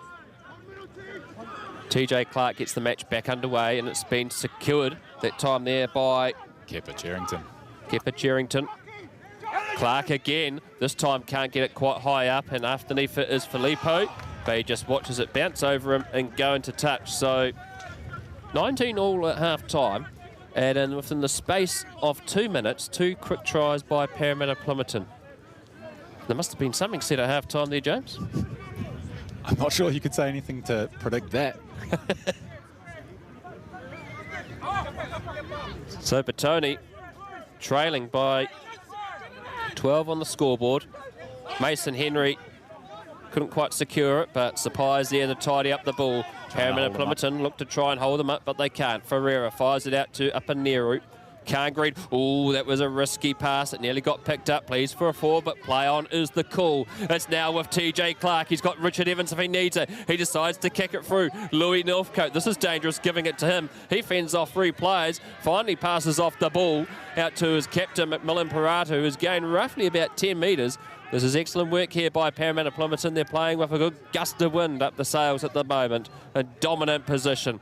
Ball back out to Clark again. Sam Clark puts it high. No one home for Petone. It bounces in. 50-22 here. This is a 50-22. And it is. A massive kick from Sam Clark. And Petone have been set back down into their own half. And it's going to be a 50-22 and a line out here for Paremata-Plimmerton, James. It's a lot more than a 50-22 in the end. I think it was probably closer to an 80-22, but that's an incredible kick. An almighty kick by Sam Clark. Paremata-Plimmerton will be wanting to take advantage of their field position now. Ball inside Petone's 22. So Coburn with the throw. Jack Ross steals it. But it's a penalty as he was caught in the air by a Paremata-Plimmerton player, and so it's a relief for Petone. They'll be lucky about that. So Khan Green kicks it directly to our commentary position. And they'll have a line out, 10 away from their own 22 on the western touch line. Leaving the pressure with that take by Ross. 31 points to 19. Paremata-Plimmerton ahead of Petone. 2 quick tries to Louis Northcote. This is an incredible game so far. Sam Clark also points to his name. Filippo kicks it through, but it's been touched by a Paremata-Plimmerton player. Joe Faliafunga fending off 1 or 2. And the ball's been knocked on. And so it's going to be a Petone scrum. 11 metres inside their own half. And notice the substitution happening here. And this is Lenny Upperside making his Paremata-Plimmerton debut today, James. Of course, previously played for Norths as well, but he's also been in around Super Rugby scenes for a long time. Yep, that's right. I think he was with the Highlanders earlier in the year. Obviously, coming to Paremata-Plimmerton, making his debut. One of the very good friends of Luca Murray making his 50th cap today. I'm sure they'll both be very pleased to be on the field together. Harking back to their time at Aotea College. Lenny comes on for Wills Vaalepu. So a bit of a change maybe in the front row department. It appears the front row is still staying the same, so it looks like he might be moving to number 8, is it? Looks like he's sitting down at the back of the scrum. So the front rows come together, and Ferreira feeds the ball. There's a big push coming on by Paremata-Plimmerton. They're going to have to get this out carefully. There's an advantage being played. Oh, this is brilliant. Upper side with the ball. And they're now 5 away from the 22. Playing under advantage. Comer Vasai. Now to Sabaj. Midfield, they have the ball. Northcote again. Can he get a hat-trick this afternoon? He's been brought down by Lossie Filippo. And Petone under real pressure here. Faliafunga trips over Van Berkel. He manages to get back onto his feet. Sabaj goes for it. Space, and he's open. He's been brought in. And he's over. The try has been scored. Dale Sabaj scores for Paremata-Plimmerton. And Petone have no answer for this rampaging attack from the Hammerheads, James. Has been all Paremata-Plimmerton to start the second half. They've really got momentum behind them now. Dale Sabah, Eastern Suburbs Bulldogs player. He'll be very excited to find that half-a metre gap. Exploits it well, runs through. Gets caught just short of the line, crashes his way over. Well, you couldn't write this script. This is just unbelievable play here by Paremata-Plimmerton. And Petone have just been ripped apart like a blitzkrieg. Absolutely, it's been one hell of a crazy start to begin this half. But that's what Paremata-Plimmerton's backline in particular can do. If you give them a sniff of the ball, they will take it. So Dale Sabaj with to convert his own try. It's actually part of the Lions Academy in South Africa before he made the move over to New Zealand. Played for a few clubs in Wellington as well. Conversion successful, 38 points to 19. It looks like a few players are warming up for Petone on the sideline. Well, one of those in particular is jersey 21, Logan Henry, who is a Hurricanes halfback, but he can play anywhere in the back line, Logan Henry, before he ended up moving to the Manawatu to play for the NBC side in 2020. He used to be playing all over the back line, Logan Henry, so we'll just see where he goes to. TJ Clark gets played back underway, and it's been secured by Sherrington. And they're 12 away from halfway, and Paremata-Plimmerton have knocked the ball on, so it's going to be a Petone scrum. And Petone, James, no, it's not your side, but based on the form at the moment, they definitely need to score very quickly to keep themselves in the hunt. Yeah, they definitely do. They're at a big danger of having momentum run away with the game. They are a strong side, and they can come back from this. It's not too late. They've got time on their side, but they need to start getting back into this game quickly. Well, last year's game was at the Petone Rec, and it was a 69 points to 10 win for Petone that day. And at the moment, Paremata-Plimmerton looking to get their hands on the Ken Gray Cup for the first time since its inception in 2015. possibility of also having another piece of silverware this afternoon if certain results go their way. Ferreira passes it out to Lester Mololo. Here goes Lossi Filippo, who's been kept very quiet in this match. He gains vital metres and has been brought down by Carpenny and Northcote. Petone now in the 22. Ferreira puts out the left foot, passes it out to Sapaya, supported by Jack Ross. Directly in front of the post, 15 away from the southern try line. Apanero rolls forward. Dylan Williamson in jersey 19 also on for Petone. It's a loose ball. TJ Clark has to pick up the scraps. And he's going to be wrapped up by Fa'ave. A metre outside the 22. It's slow coming out the ball here for Ferreira. Marcus Royal charges forward. He's got to be brought down by Sam Clark. Lester Mololo has there for him, but it's been picked through by Sherrington. He's got support. It's got support if he needs it. He's got Clark, but he's lost the ball in contact, and it's been knocked on. And Essie Common Fasai frustrated there, but he gives a good pat on the back to Sherrington. And substitutions happening now for Petone. And Cam Ferreira's afternoon has come to an end. He'll be replaced by Logan Henry. So all the Henry brothers are on the field for Petone. Mason, Taylor, and now Logan. Time's on. There's James Coburn, who's been told to hurry up and tidy up his shoelace and tie it up.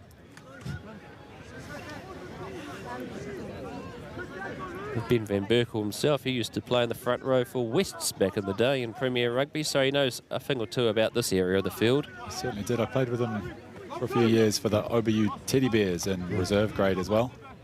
Knows all of the tricks for the front row club.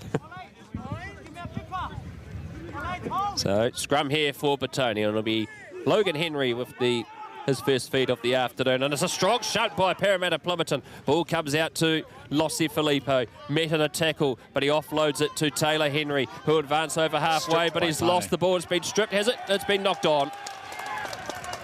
Stripped there by Tane McMillan. Parata got his hands in the ball and just ripped it out. So it's got to be a scrum here for Paremata-Plimmerton. A metre inside Petone's territory, but it's right centre field. Scores for around the grounds, let's have a look. It's 20-0, Johnsonville ahead of Avalon. 28 points to 17, Oris ahead of Pōneke. 16-11, Upper Hutt ahead of Old Boys University. 20 points to 14, Marist St. Pat's. Wainuiamata trailing. And 53-0, Tawa ahead of Wellington. Well, that's interesting now at Maidstone Park, that Upper Hutt are ahead, James. It is interesting. I won't look into what that result could mean. I dare not. So, a scrum here for Paremata-Plimmerton. The Ball Boys are excited. They don't think they've seen anything blistering like this at Ngati Toa Domain for a long time. It's been some time. It's a good wrestle of a scrum between both. Willing contest. Essie Common-Fasai has been wrapped up like a ragdoll by Logan Henry. Here's Northcote, and he runs into the tackle of Mason Henry, and he'll be brought down 2 metres short of Petone's 10-metre mark. Coburn out to Sherrington. There's a penalty advantage being played against Petone. And we await where the position of the penalty will be. And Ben Van Berkel has called offside. So all not going to plan for Petone at the moment. Paremata-Plimmerton in a real dominant position. There's one of their players was already, one of your teammates there, James, was doing quite an interesting dance that got caught on camera then. Yeah. Interesting moves by Ethan Webster. Still going at the bottom of the screen, I can see. Well, they're full of character at the moment, and they're going for a shot at goal here. Well, with youthful exuberance in the position that they're in, I think they're entitled to be pleased. Well, Sam Clark lining up this penalty attempt. It is roughly about 46 metres away from the post. He's got the wind behind him, so this should probably go over. He's got a very powerful kick. He landed one from over the 50-metre line in round one against Upper Hutt, so I don't think that distance should be a problem for him. 270 career points in the Wellington club competition. He's played for Tawa, he's played for Norths, he's now out here at Paremata-Plimmerton. He's done the trifecta. Here we go. Clark's penalty, shot at goal is a great one. Easy as you like, slots it over. 41 points to 19. They're in total control, Paremata-Plimmerton. And Petone still cannot find an answer to this blitzkrieg that has ripped them apart here in this first 16 minutes of the second half. TJ Clark at the restart there is limping back as the cramp starts to descend around the team. Vantage, another penalty here, and double blast of the whistle. As Marcus Rule looks like he's possibly going to be the player penalised. Pat on the head by Luca Mary, the man that he's gone a little bit high on. Didn't look like there was anything in it, he's just slipped. So it'll be a penalty here for Paremata-Plimmerton. And Sam Clark, well, we have a shot at goal here again. No, I think it's a bit too far out, but there's a player in the back down in the field for Petone. That looks like it might be Filippo Sapaya receiving a bit of attention. And two more substitutions happening here for Petone. And looks like we're not too sure who jersey 17 is. He was from the reserve, so that's obviously a very late change to the program. But jersey 16 is about to come onto the field. Also along with jersey 22, Josh Stice, who's actually just run on. Luke Flett is in jersey 16. So a concern has been shown here for the Petone play. Let's have a look at some of the scores midway through the second half. 25-0 now, Johnsonville ahead of Avalon. 28-7, Oris ahead of Porneki. 16-11, Upper Hutt ahead of Old Boys University. 20 points to 14, Marist St. Pat's ahead of Wainui Amata. And Wellington have finally scored a try, 53-7 at High Tide Park. Johnsonville starting to run away with the game against Avalon. Avalon have been doing really well this year. They've been unfortunate in a few of the results. I think they're better than their position on the table might lead you to believe. Wainui with the early scare of MSP, although they've been drawn back and MSP seem to have been taking control based on what we're seeing on the scoreboard. Well, Josh Stice isn't actually on the field. He's just helping Filippo Sapaya being taken off the field. So injuries starting to pile up for the Villagers. Ryan Emery and Marcus Rule's afternoon have come to an end.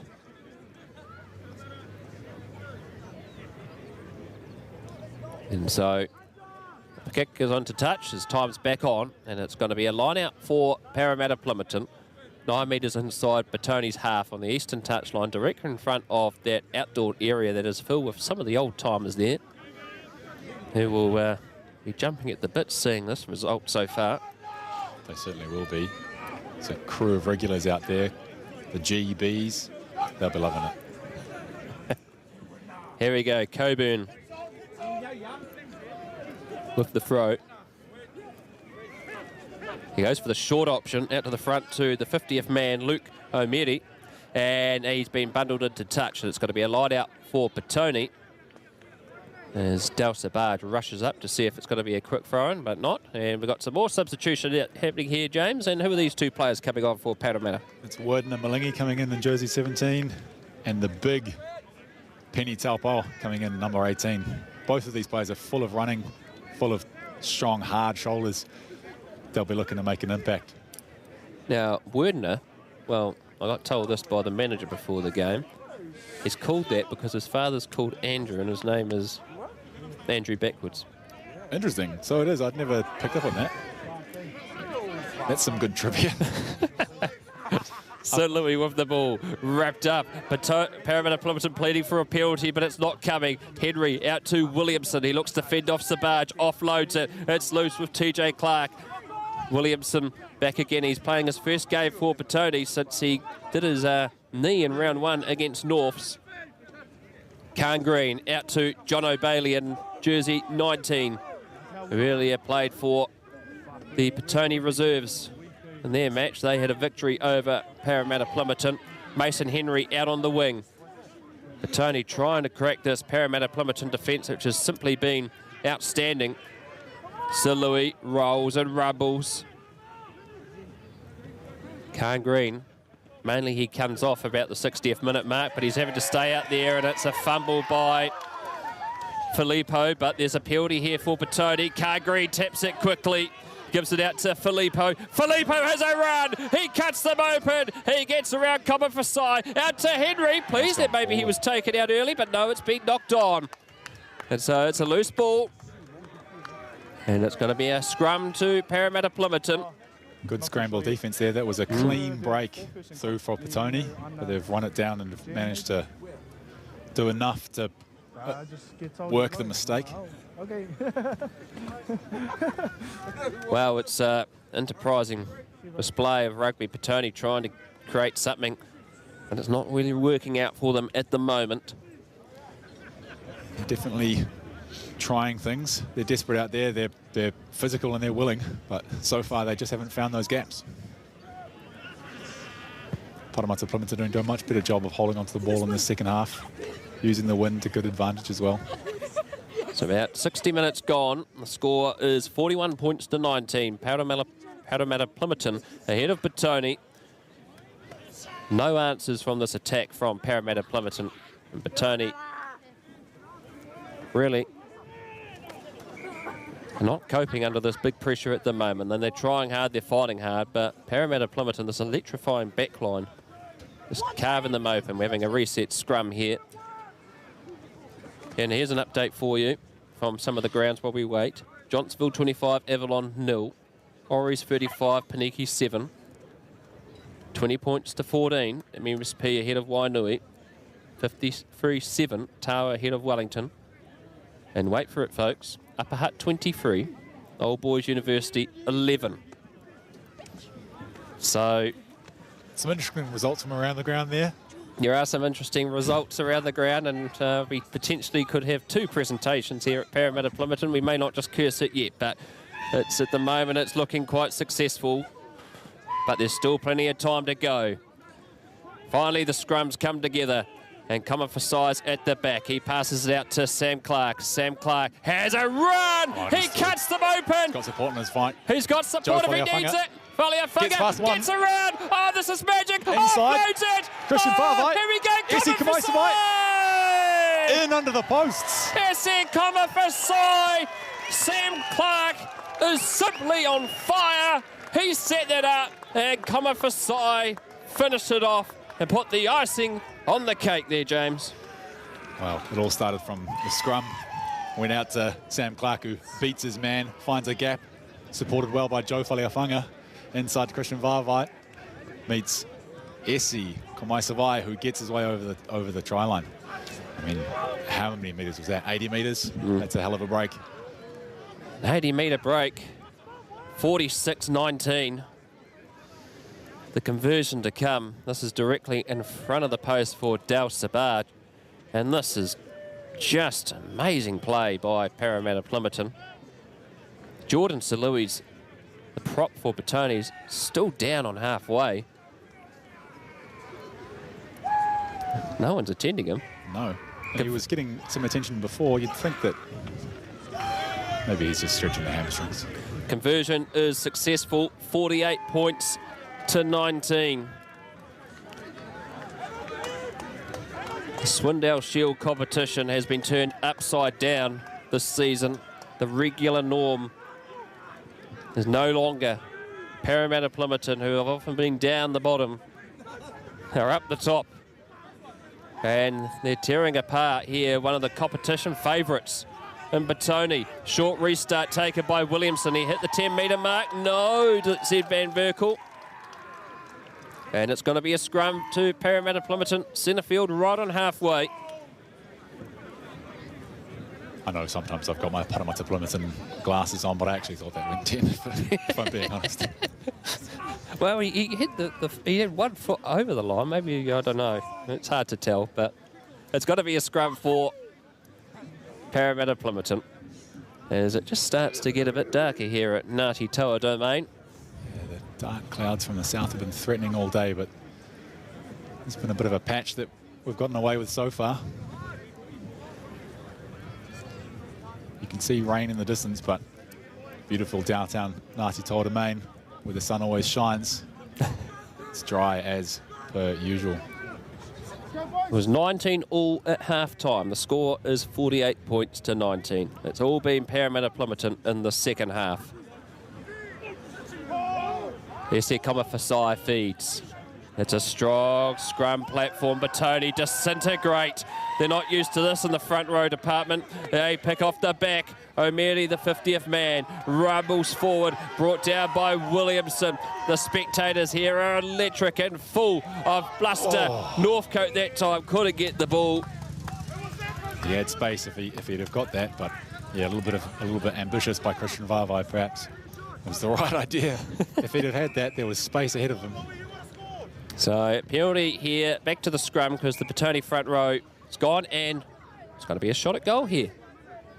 And who's lining up this one? Sam Clark's got the ball at hand, and this is roughly 46 metres again, but on the other side of the post here, James. Yeah, we saw earlier in the game that on the right-hand side of the field, Dale was having trouble, but on the left, he's been mostly successful. I wonder if the wind coming from the right might make it a little bit harder. Of course, I don't know anything about goal kicking, so... Score updates for the first 15 competitions. Rangatoa have been in St Bernard's College 22-15, and Scots College have put 65 points to 22 over Hutt International Boys School. So those are two scores from the first 15 competitions that have come through. Back here at Ngati Toa Domain, another 46-metre kick here for Sam Clark, sporting possibly the sleekest grease lightning mullet you have seen.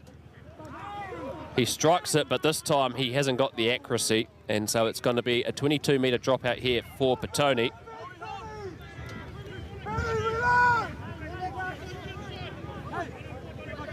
And Petone just taking their time here, and they're actually still trying to find the ball. There's kids playing around with it.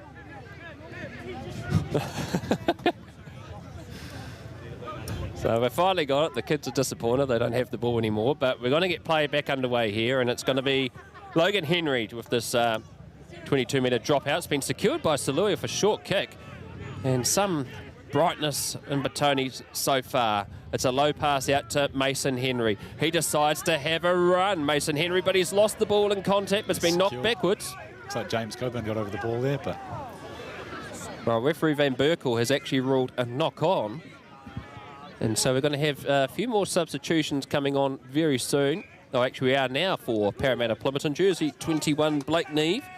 And Knox Tuinasau coming on for Paremata-Plimmerton. And Blake Neve recently, he played his 100th game just recently, James. He did. Last week against Wellington, played his 100th game. Got a bit of stick from the boys, not being able to dot over in his 100th cap, but set up 2 or 3 for himself, so very successful. Cheers for Louis Northcott as he comes off. Knox Tuinasau scoring a hat-trick of tries against Wellington last week as well.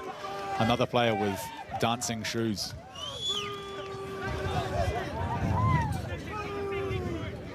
So, experience and talent coming off the bench for Paremata-Plimmerton. And it's going to be a scrum for Petone. 4 metres inside their own half. Out 7 in from the eastern touchline, directly in front of the clubhouse. Here goes Logan Henry out to Khan Green. Centre field with Richard Squid Evans.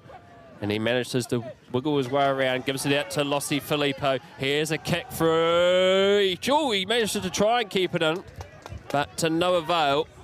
And it'll be a line out to Paremata-Plimmerton, just outside the 22 on the western touchline. The score is 48 points to 19.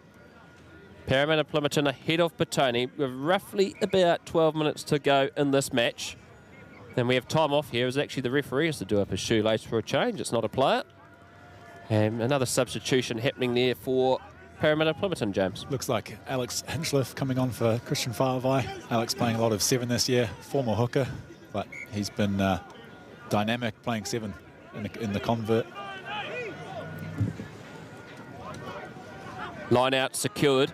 That time there by James Coburn. Esi Fasai out to Sam Clark. It's been touched, so no offsides, and it bounces in an interesting position. Sherrington nearly got it. Lossi Filippo comes through. He offloads it to Jack Ross. Ross gets around Fasai, fends off, passes out to Williamson. Centre field. Can they score? Petone there haven't done so in the second half. Logan Henry fires out. They've got numbers numbers here. They surely must score. And Richard Evans dots down. And Petone finally on the scoreboard in the second half. Yeah, they did really well there. It was a touchdown from the kick from Sam Clark. Went messy into the middle of the field. Hacked forward by Kepa Cherrington, picked up by Lossie Filippo, who finds support with Jack Ross running down into the midfield. And from there, with the Paremata-Plimmerton scrambling, trying to defend the break, they spread it out wide to score on the corner. So they're finally on the scoreboard, Petone, and it will be TJ Clark with the conversion attempt. This just right in front of clubhouse touchline, the eastern touchline, a metre outside the 22. Difficult angle, but last week in the McBain Shield, he was slotting them over in this part of the field. So let's see what he can do here. He has to kick into this stiff southerly breeze. He puts a big boot onto it. It's got the distance, but unfortunately doesn't have the accuracy. So the score remains 48 points to 24. Some score updates from around the grounds. 25 points to 0. Johnsonville ahead of Avalon. 42-7. Ori's ahead of Porneke. 18-15 is Mara St. Pat's ahead of Wainui. 72-7. Tawa ahead of Wellington. No score updates on our tribe app here for Hutt Boys, Marist and Norths, and it's 26-11. Upper Hutt ahead of Old Boys University at Maidstone Park. Extending their lead there. So here we go. Paremata-Plimmerton haven't lost a game since round one. They're in total control here. And Sam Clark to restart play. Kicks it high towards the 22. Lossie Filippo is under it.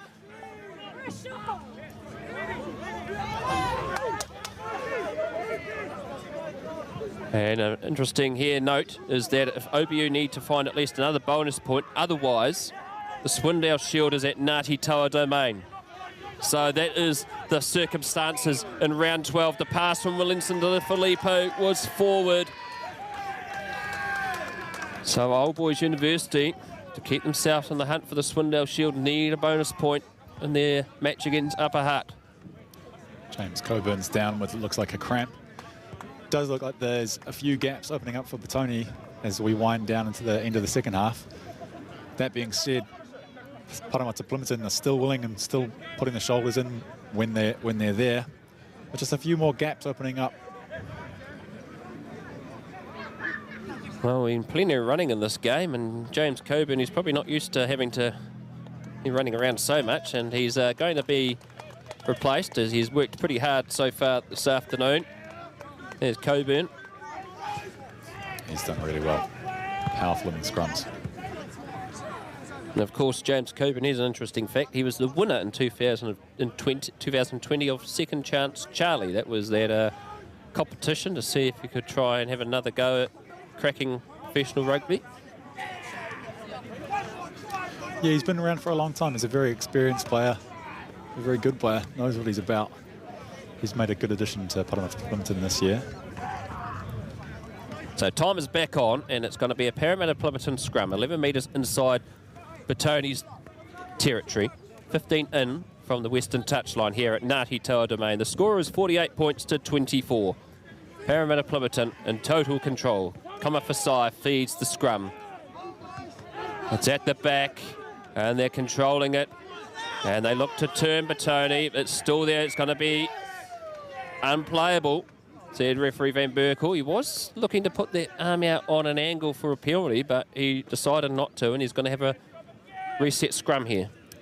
Paremata-Plimmerton getting a bit of ascendancy in the front row in the second half. Pasili Otorsi coming back on with Ernie Apasai and Wodna Malingi. That's a big front row to be going up against. Oh, yeah, it sure is. So the crowd definitely full of voice. And I'm sure this crowd's just grown in the last 5 minutes, James. There's more and more people turning up. Possibly see some history, possibly.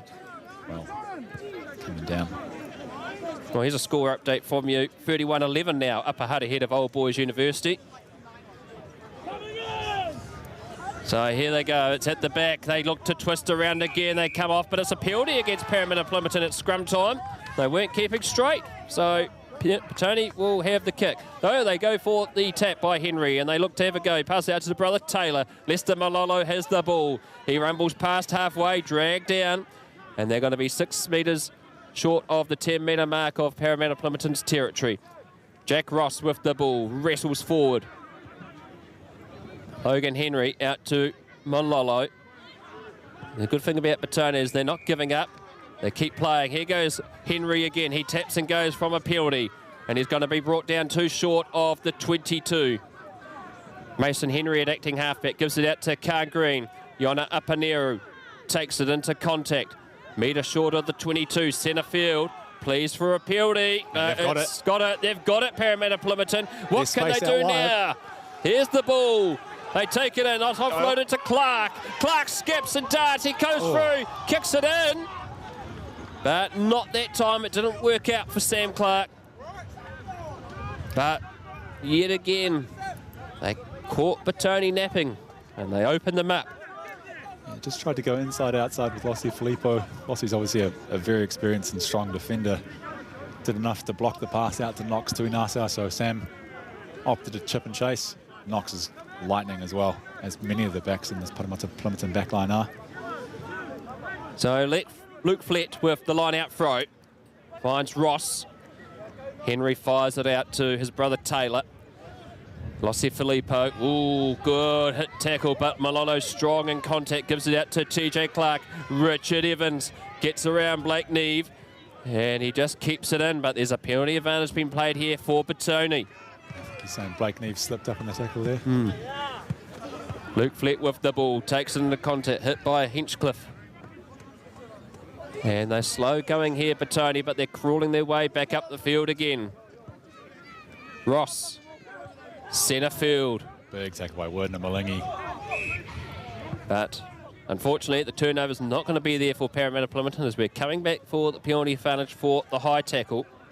Full time at Haitairai Park. Patawa have won 77-7 over Wellington, so there's full time there at Haitairai Park.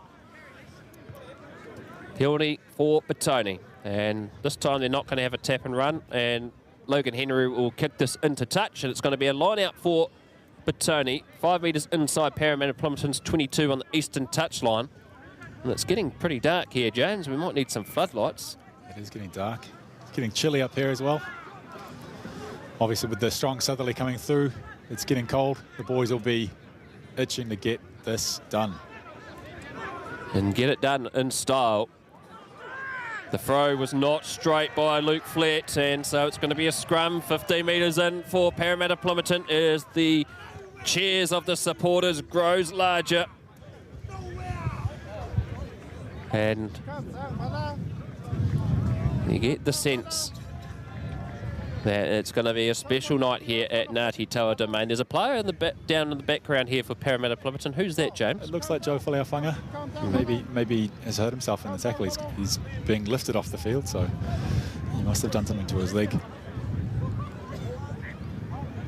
So he had that big contact with Lester Malolo as they made their break earlier, so perhaps he's hurt himself there. Oh, he's been well and truly lifted off the park.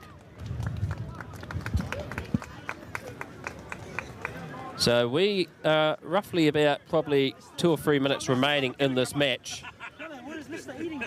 And this is going to be interesting to see if Paremata-Plimmerton can crack 50 in this game. Some score updates from around the grounds. We know that's already full time at Haitairai Park, 77-7. 25-0, Johnsonville ahead of Avalon, 49-7. Ori's ahead of Pornicky. The kick from High Gary Owen comes through Sam Clark. 31-11, Upper Hutt ahead of Old Boys University. 18-15, a close one at William Jones Park. MSP ahead of Wainui. TJ Clark has a run, offloads it to Filippo. He passes out to Khan Green. And Jack Ross looks and takes it into contact himself. It's going to be a full game by Jack Ross and Khan Green this afternoon. Williamson. Green. High pass out to Northcote. He's had to come back on with the injury to Faleafunga.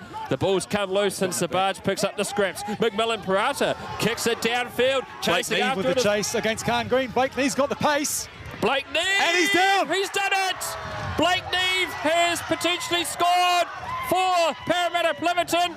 It's going to be a try awarded on the advice of Charlie Harris, and they've cracked 50, Paremata-Plimmerton. James is ecstatic here at Helston Park. Oh, the atmosphere is absolutely electric. Ronnie's corner down to our right is going off. The boys have been celebrating. No doubt it's going to be a big one here this evening. 53-24 of the conversion to come. Wow, this is incredible.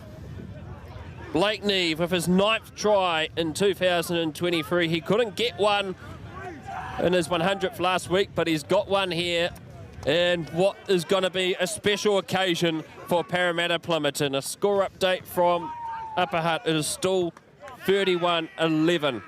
And at this stage, there is no bonus point for Old Boys University. Oh. So Sam Clark with the conversion attempt. This a metre outside the 22, free in from the western touchline. He's had a blinder this afternoon, has Sam Clark. He'll be up there, is probably up there with the man of the match performances. Yeah, he's been very good. Louis Northcott, the other player that stands out to my memory. So Sam Clark strikes this one, and it's just got to drift away from left-hand side of the post. So the score remains 53 points to 24. And there's still time to play here at Ngati Toa Domain. Ben van Berkel's enjoying himself too much as we await the ball, as the kids were playing with it again after the conversion.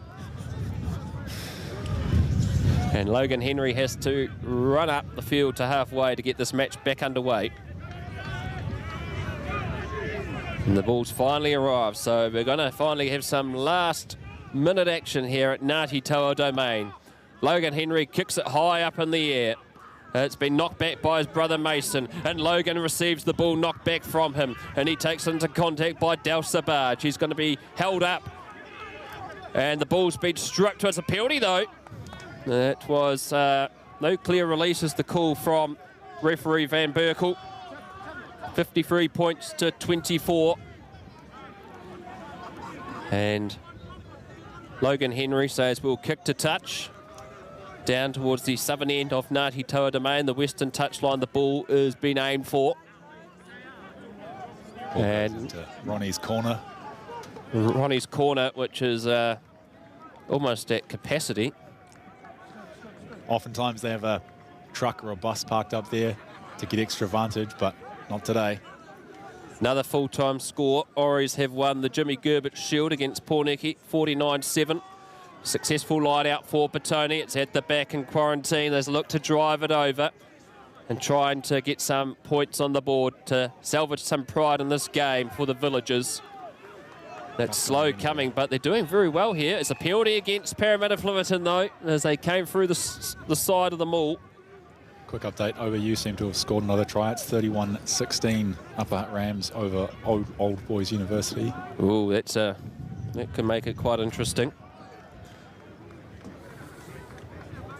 So, another line out for Petone. Let's go, one time. 31-18 now. 31-18, Upper Hutt ahead of Old Boys University. Luke Flett throws, secured by Mason Henry as they put the ball back into the drive again, and they rumble forward. They have one more try in the belt, do they? The ball's there. Henry has it. He looks to pass it out. He goes himself, Logan Henry. He saw an opportunity, but it didn't come. It's slow coming again for the Villagers. They're at the back. They look to pick and go, but Sir Louis has been driven back and it's been turned over. The ball's been kicked out by Mavilic Parata, and that is full time here at Ngati Toa Domain. Paremata-Plimmerton have beaten Petone for the first time since the inception of the Ken Gray Cup in 2015 in comprehensive fashion. And James, what a performance in the second half by the Hammerheads. Yeah, it was a really, really strong performance. I said at the beginning of the game that we've been finishing strong, and such as it was. Came out of that second half, scored 3 tries. Bang, bang, bang, right at the start. And from there, Petone really couldn't get back momentum until right at the end. Did come back at the end, but it was too little too late, unfortunately, for the Villagers. Well, Paremata-Plimmerton remain top. And we wait to see the final score at Maidstone Park and what that could determine the result of. At the moment, it probably would suggest that the Swindale Shield could be won here today as we await that result. But it's been an absolute pleasure being out here at Ngati Toa Domain, and what an entertaining game we had. Paremata-Plimmerton have been outstanding, and Petone, despite having illness through their team, put up a fight, but we're just blown off the park in the second half, James. Yeah, they certainly did. Petone were very physical. They held onto the ball for long periods of time. They just couldn't find their ways through that Paremata-Plimmerton defence. Paremata-Plimmerton this year, yeah, the spirit of the team, the togetherness, they've been doing really well. Well, many thanks to James Corcoran, who joined us in co-commentary today. We've also been linking in with Huddy Sports this game on Te Puka o Te Ika, so thanks to our cameraman Dan Hicks. Now, Dave, if you're in the studio, you may be able to confirm if the game at Maidstone Park is still going ahead. Well, I'm just going off tribe like you are, but I'm almost ready to call it, Brad, that, you know, they've only got 2 tries. They're still 13 points behind, and full times are rolling in. So I reckon it's heading to Paremata-Plimmerton. I think so, and I wouldn't be quite surprised if the Swindale Shield is actually out here, as they're just waiting to see what the full-time score will be at Maidstone Park. But wow, what an entertaining afternoon of club rugby, and Paremata-Plimmerton might have the Swindale Shield for the first time, Dave. So congratulations to James and Paremata-Plimmerton. I think, look, it's going to be a remarkable thing if they do get a bonus point, but I reckon we can call it. I think we can call it too, Dave. It's been a pleasure working alongside you again this afternoon, and I'm Brad Hudson. Ciao for now. That's Brad Hudson out there at Ngati Toa Domain, along with